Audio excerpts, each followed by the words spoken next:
Halloween, time for me to cream. These are my top 5 Halloween hidden gems, volume 2. It's juice and jam time.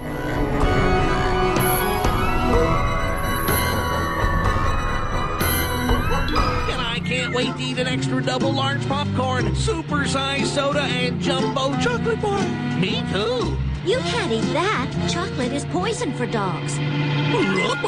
As many times as Scooby-Doo gets played on TV or gets a new special, here's one that no one ever talks about and from what I can gather only aired about 2 times. 2001's Night of the Living Dew, a 15-minute long special split up and played during commercials on Halloween night. And it's in the style of the new Scooby-Doo movies TV series, recycling footage with new animation added in, very much like Space Ghost Coast to Coast or Sealab 2021. Today the gang meets Gary Coleman, David Cross, and Big Bad Voodoo Daddy. I think in retrospect we can see why naming your 1972 show the New Scooby-Doo Films was a bad idea. Watch your back, new Super Mario Brothers. You're gonna look so stupid in 20 years. Fred, it's Gary Coleman. Night of the Living Dew is one big self-mockery of Scooby. Like any Scooby-Doo plot, the gang end up staying the night in a haunted hotel while meeting special guests the kids watching this would have no idea are, such as comedian David Cross from HBO's Mr. Show. I didn't really find it all that funny as a 9-year-old child, but now, as a man-child, this is hilarious. It was clearly geared more for adults. Don't listen to the rumors. There are no zombies here. Zombies! Besides, you'll be fixed and on your way in the morning. You have to remember pre-Adult Swim Cartoon Network. The channel acknowledged adults watch animation too, especially if it's a cartoon from their childhood. So we got all these repurposed kids cartoons from the 70s remade for adults. Night of the Living Dew was one of the few attempts at an adult-oriented Scooby-Doo that got made. It was written and directed by Casper Kelly, co-creator of Your Pretty Face is Going to Hell, Too Many Cooks, and Stroker and Hoop. That was a great show. Hearing that resume, this special makes a lot more sense. Now, as a bonus for this top 5, here's another forgotten Scooby-Doo special. Hello, I'm Velma Dinkley, and this is a documentary of one of our mysteries. That's Scooby-Doo, Red Jones, and Daphne Blake. Hey, how you doing? The Scooby-Doo Project, a parody of the Blair Witch Project, also played during commercials in one big Halloween marathon in 1999. It's what you'd expect from a parody, except this mixes in live action and animation surprisingly well. Impressive this was done only 3 months after Blair Witch released in theaters, but the mood of these are a bit unsettling when they're showing forensics silently looking over evidence of the Scooby Gang that are implied dead in this special. Maybe that's why Cartoon Network leaves this special buried. The abandoned Groovy van was found days ago beside a dirt road. Search parties have spent several days searching the woods and found hundreds of...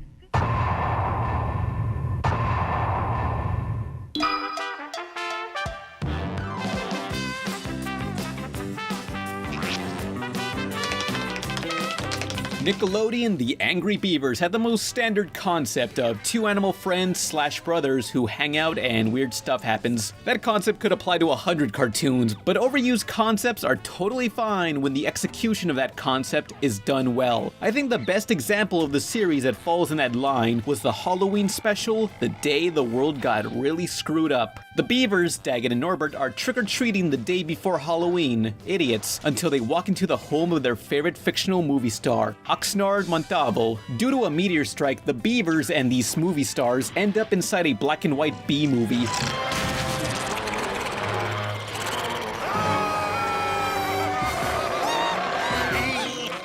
Toluca, run for it!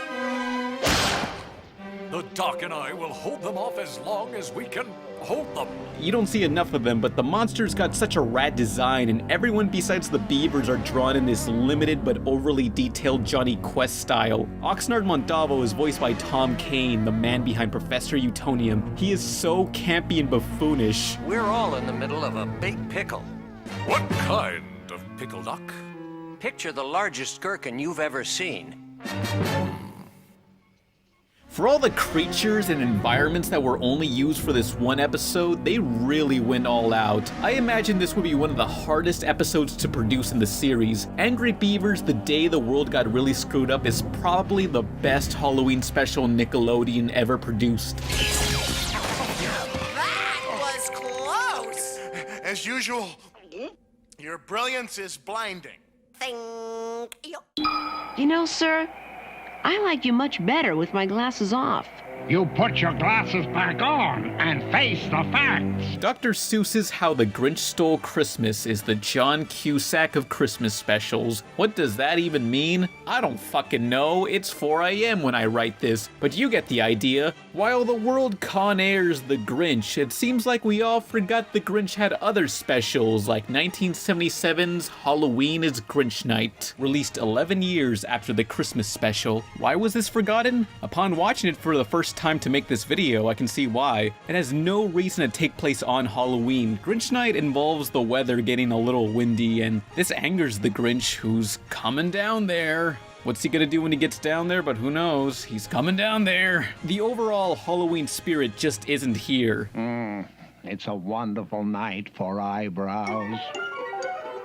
Wait, he can talk? He can talk, he can talk, he can talk. I can sing!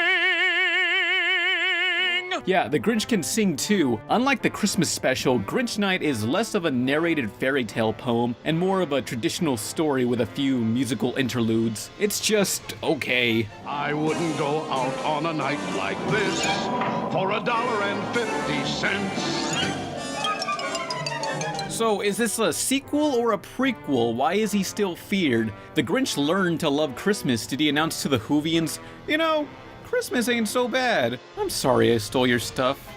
But fuck Halloween, I hate that holiday. This special doesn't have any sort of character growth for the Grinch. He's just evil. It's really not worth tracking down except for a particular scene. One of the Who people challenges the Grinch to scare him, to which the Grinch unleashes a nightmare.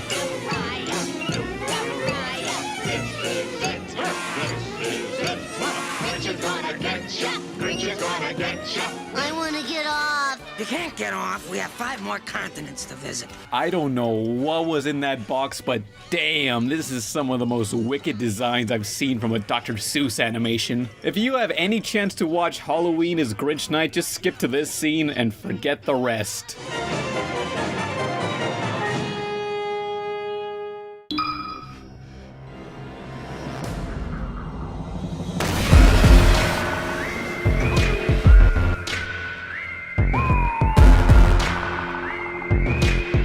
Just like last year's top 5 with Repo the Genetic Opera, I want to recommend a live-action film. Here's one that's about as simple as it gets. You're with your friends, Earth is being invaded. You want to go kill some aliens and drink Capri Sun? That's all 2011's Attack the Block needs. Goonies meets Zombies Ate My Neighbors. A street gang of teens must survive the night and save their city block from invaders. Starring John Boyega as the main gang leader before he played the sweaty guy in Star Wars. It's a fun movie that flies by. The electronic music score does so much for the pacing.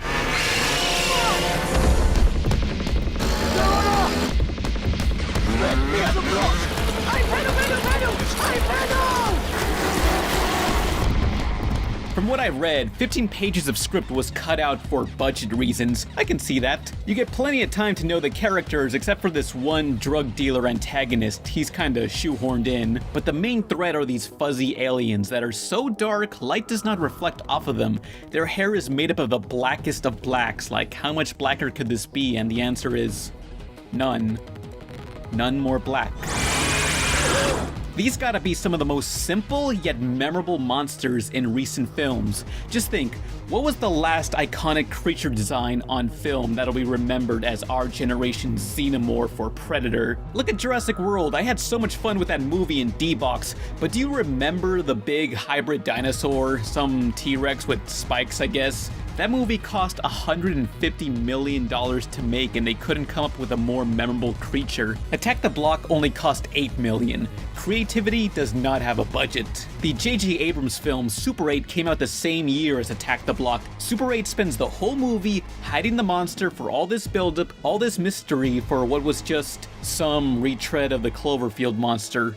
Way to recycle, JJ. I've got one text left. This is too much madness to explain in one text. Attack the Block is generally seen as a good movie, but I've heard much of the same complaints by people who hated it. The British accents may be too thick for some, and the characters are said to be unsympathetic or unrelatable.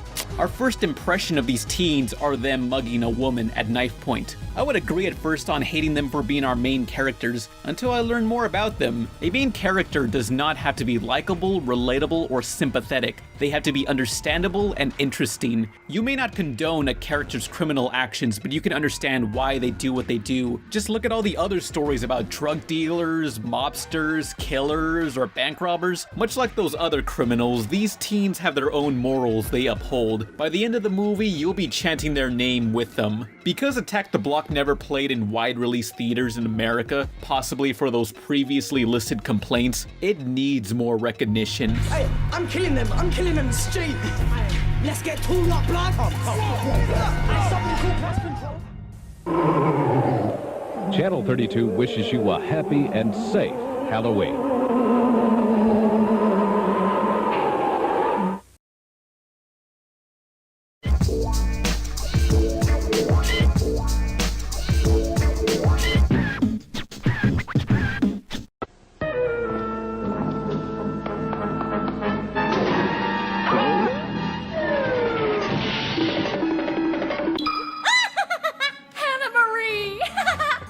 Say hello to your scary godmother.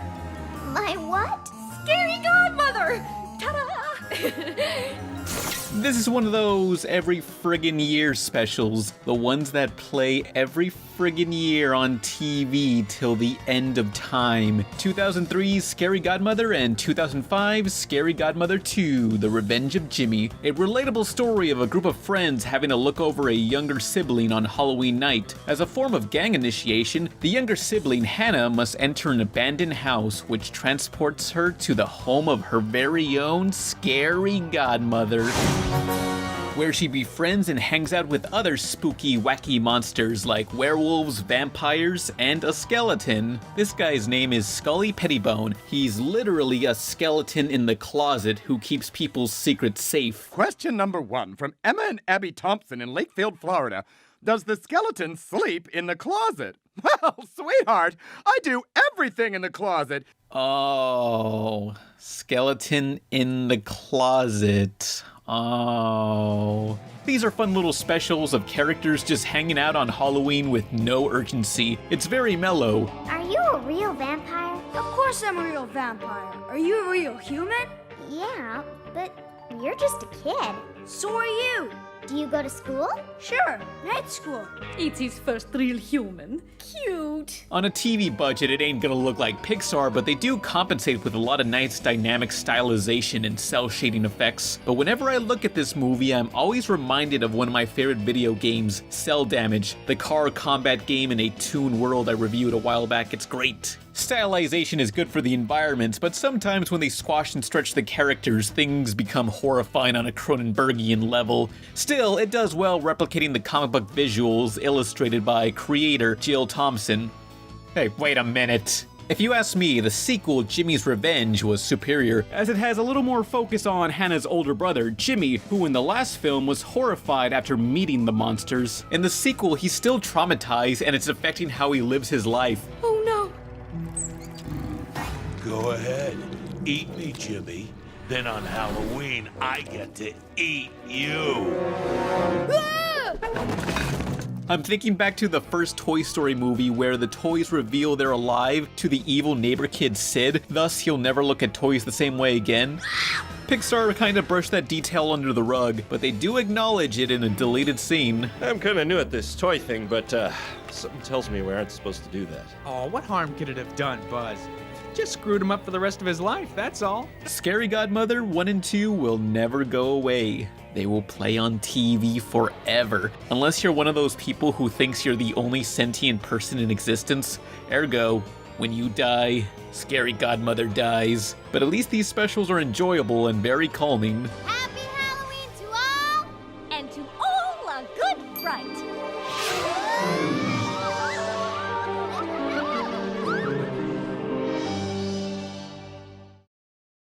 They went to Cancun. We went to your brothers in Poughkeepsie. This Halloween, find Monster game pieces in Pepsi products and Doritos brand tortilla chips. The right match can win you thousands of prizes, up to $1 million. Hands in the sink.